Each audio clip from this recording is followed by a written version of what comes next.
Hey guys, I'm Jessie. This is part of my ongoing Q&A series, Ask Jessie Neeland. And we have a question today from Sarah. She writes, I'm 33 and struggling to figure out how to ask for what I want and need.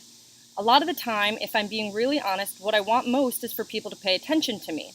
I didn't get much attention as a kid, and I've spent most of my adult life trying to be invisible, even sometimes to my close friends and boyfriend. But I don't want to be invisible anymore. When I see a woman walk into a party and people turn to look at her in admiration, I feel jealous. It's not just how she looks, though, it's the attention. I want people to pay attention to me like that. My question is, how do I go about getting attention without coming off as needy or self-centered? Become a stripper? Just kidding. For real, though, I'd love to hear your thoughts. And she writes, Sarah, a potentially closeted exhibitionist. Well, Sarah, that made me laugh. I enjoyed that. Okay, so I have a few thoughts on this. The first one is, I'd like to clarify the difference between neediness and just communicating your needs to someone, because those are two really different things, and I think it's a disservice to consider them, the same. So neediness, when we think of like neediness in a negative way, like in a relationship, is usually like a person keeps asking for more, like kind of bothering you with their needs. But typically neediness is not the same as straightforward communication. More often than not, neediness becomes a burden, becomes an inconvenience or a hassle for the person who's trying to be with them. Only because they didn't ask directly for what they needed. Instead, they kind of sidestepped the communication. And when you sidestep communication or do it kind of passively, then the person never has the opportunity to fully understand what it is that you're asking for and to fully give you what it is that you need. And I also want to just use the example. If you think about like a little kid is just gonna straight up ask for what he needs. Sometimes it can be needy. I totally own that sometimes this is inconvenient, but it's always really clear. They're gonna be like, watch me, hey, watch me, I learned a trick and I'm gonna do it and I want you to watch me, right? It's like super direct. And I think in a lot of ways men have a tendency to be more direct about what they want from you as well. For example, like a lot of men in my life will just tell me things they did that were impressive. Like they just, they state it, and sometimes they'll even say, I did a really good job, or it was really hard, but it turned out impressively, or something, along those lines. And to me, that's my cue to be like, oh wow, that's great, that's really cool, because they've basically said, hey, I did a thing, like watch me. In a way, that's what that is, and it feels really direct and it feels really clear. Not always, but I do think that in general, men are kind of taught just to go get the thing that they want, and if the thing that they want is praise or approval or attention, they're just going to go do it. Whereas women are kind of taught that praise and approval and attention aren't things you can go get. They're only things that you can earn, or that you have to wait for and will come to you if you're like a good girl. And I don't agree with that. I think that we need to get rid of that whole idea altogether, because it then puts you in a position of not getting to have your needs met, just because you never learned how to ask for them. And so I would get it out of your head that there's anything wrong or bad about asking for attention, asking for approval, asking for praise even. Yes, some of these are going to have to happen organically and spontaneously, but a lot of times you can ask for what you need within certain relationships or in certain situations, and I encourage people to do so. So that's the difference between neediness and just open communication. And the next thing is, just ask. Like when I was a kid, we had a rule in my house. I don't know if it was a rule, but it was like you would always ask for a hug if you needed one. And the person could always say no. But you could ask. You were encouraged to ask. And so I think occasionally my parents maybe were busy or something, or I don't know, whatever, didn't do it. But in general, if somebody has gotten to the point of like needing a hug and they say, I need a hug, the person's going to go, okay, let me put down what I'm doing for a moment and give you a hug. And I maintain this in every relationship now, I mean, if I need something like that, I will directly ask for it, because that is the only way that person can know what I'm needing.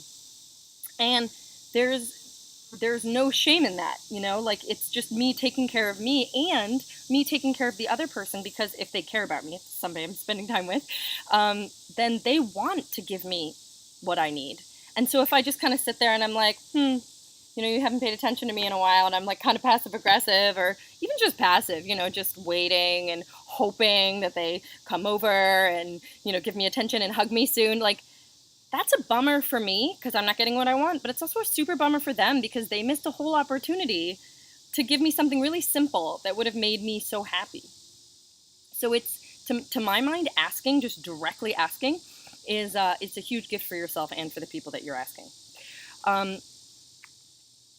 think this also applies, I'm trying to think of some other examples. It also applies in terms of like praise and approval and admiration and all those things that girls and women are kind of taught to, like, don't act like you need those. Don't, like, pretend that those aren't important to you, and then just wait quietly and hope someone gives it to you. I have fully told boyfriends to just, like, tell me that I'm pretty. And they do. And, like, is it ideal? No, of course not. But, like, you kind of get this relationship with someone and they start to understand you if you're asking for things regularly, like, that's what you want. They get better into understanding you and knowing what it is that will make you happy. And in those moments, you do get exactly a hit of exactly what you want, even if it's not like the full shebang. I have actually a married friend who said that she has an arrangement with her husband, and that, I don't know how they came to this, but it was basically like, what I need from you is to surprise me with flowers at least once a month. And he does, and she's happy. And, like, you might kind of go, well, but he should do that on his own. But, like, how would he have known? Yes, it's a little bit silly because it almost sounds like a contract, but it works for them. And she gets what she needs, and he gets to give her something that makes her happy, which is what he wants. So it really is a win-win situation to just directly ask. And I also encourage you to be as specific and accurate with your ask as possible. So, like, if what you really want is, like, I don't know, a romantic night or weekend away with your partner, like, don't ask for a hug then, like, ask for what you want, and get really clear for yourself on what it is that you're asking for, so that you don't confuse the hell out of them with just a bunch of random asks and none of them are quite the right thing, And the last note that I wanted to say on this is, because of the title, closeted, but potentially closeted exhibitionist, is that everyone craves attention. Everyone needs attention. We need attention. We, as babies, if we don't get, like, touched and, like, loved up on, we die. I mean, there's no clearer thing than that to say that, like, our human bodies, our hearts and souls and everything else too, but, like, we need people's attention.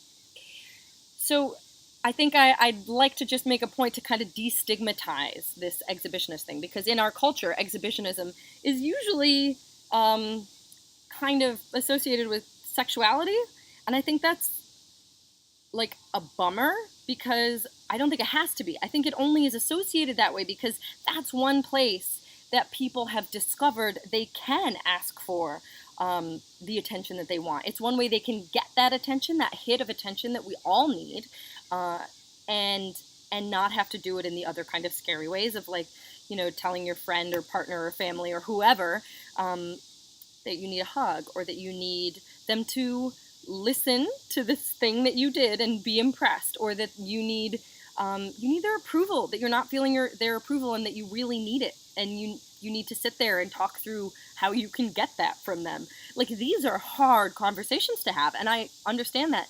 And a somewhat easier way to get attention is, like, in the sexual world, like the way that we think of exhibitionism to be there.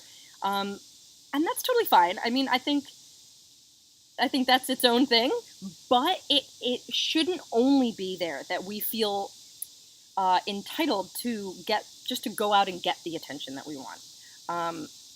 We should feel like everywhere in our lives that it is a completely normal human need to to need people to pay attention to us and to give us their, their undivided attention, not just like, oh yeah, like someone kind of half listened to my story and was kind of half doing something else, which we all do with our phones and everything. It happens all the time. But if you need someone's undivided attention, you need to ask for their undivided attention, and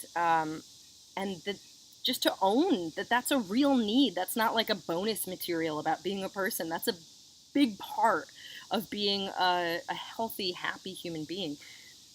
So I just want to debunk this idea that there's anything wrong with you, that there's anything weird about wanting attention, because I think everyone wants attention. Everyone who texts each other, everyone who reaches out on social media or goes on Tinder or, whatever. It's like those are the ways that we reach out in socially normal ways to get somebody's attention.